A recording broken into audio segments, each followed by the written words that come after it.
So what the Prime Minister claimed is that people were coming up to him randomly and telling him that business was good. Now, against the backdrop of inflation, energy bills, and interest rates, I find that very hard to believe. I've got friends in business, and doing well, business is good, is not a phrase I hear. To say business is good, like a net positive, better than it was, on an upwards curve, I think he was lying. I think he is a liar. I think he was lying yesterday. And I think he was lying today when he claimed that people were coming up to tell him that business was good. But make me wrong. Every business is going to have slightly different circumstances. But as you can actually see, I have been out and about a lot around the country in the last week or two. I was actually just at the beer festival yesterday, talking to lots of landlords, breweries. Many of them were telling me that actually business is good. Were they? Really? In fact, the more I think about that phone-in, which I sort of had 1.5 ears on it, the more unimpressed I am by Rishi Sunak. I wasn't expecting to fall in love with the fella, but he's pathetic, isn't he? Rudy Kaiser yelled, Prime Minister, oh, the irony that you're raising alcohol duty today as you're pulling a pint. To see him pulling a pint under the guise of saving money just absolutely got my blood boiling. And you're right, to use that L word, he is an absolute liar, no better than his predecessors. Yeah, just awful, just awful. That's why I heckled. Some of the bits I don't get. I can see that, okay, you've brought in duty, you've changed the rules a bit, you're pretending it's a benefit of Brexit. I kind of understand why you have to do that. But you're telling publicans that you're doing them a favour, and publicans so far are unanimous in the view that it's nothing of the sort. That's the bit I don't get. Yeah, no, it's complete smoke and mirrors. And that's a good phrase. Yet another diversion tactic. So let's throw a little grenade of potentially good news here.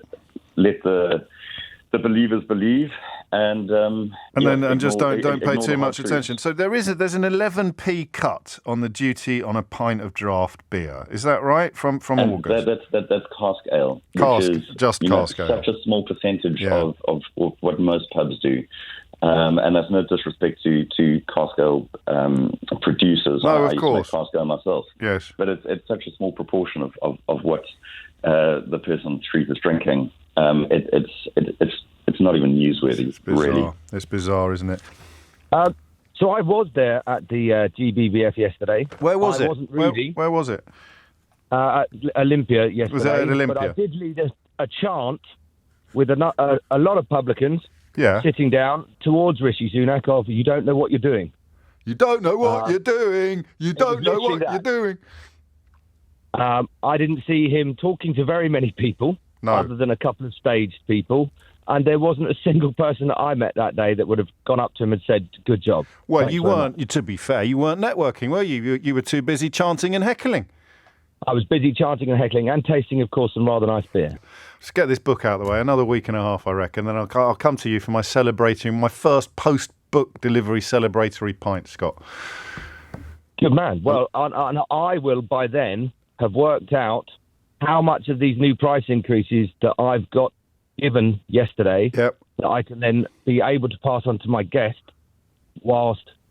And how much you'll have to suck up, and how much you'll have to suck up yourself. Well, Rishi Sunak is all over social media claiming that he's done you a solid. Peter is in Winchmore Hill. Peter, what made you pick up the phone? Yeah, just listening to Rishi Sunak say that hospitality businesses are doing well. I think the geezer must be absolutely deluded. What are you talking about? He's the Prime Minister. He's the Prime Minister. He knows more about pubs than you do.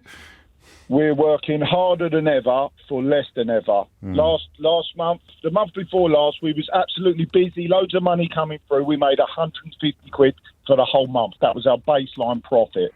Our electric bills have gone up from 20,000 to over 40,000 pounds. Our gas bills have trebled. We don't get no help. All we seem to do is collect VAT for the government on a quarterly issue. That's all we seem to do. So even if business is booming, you barely break even?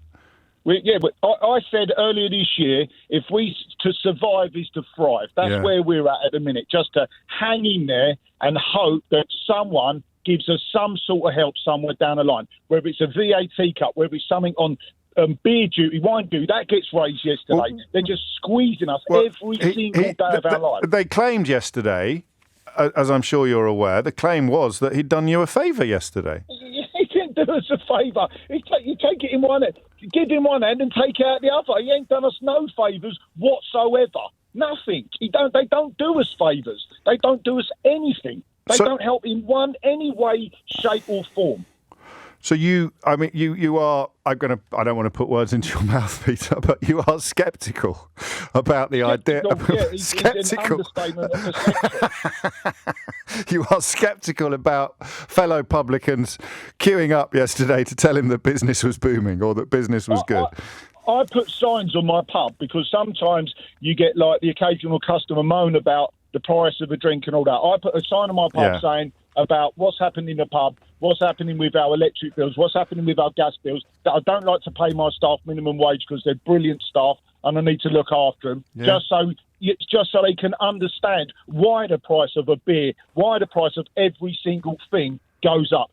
Chefs now want minimum. If you want head chef minimum, you're looking at 40 grand for a chef. Every single aspect of the pub game is in demise, and this is exactly why pubs are shutting at a rate of knots. And here it is. Here's the thing he put out yesterday: the Brexit guarantee to back British pubs, protecting pubs at the heart of British communities.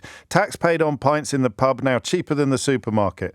Lower prices in shops for UK favourites like Irish cream, premixed gin and tonic and prosecco. New tax relief for small producers to help grow their business. And that's the one that's being fact-checked by Twitter and explain that all of these things could be done while the UK was a member of the EU, and none of it is going to touch the sides of the situation that you find yourself in. Absolute waffle. The man just talks waffle. End of story. No, waffle. That'll do. He's just such on a different planet. Go and clean your pipes. Go and clean your pipes.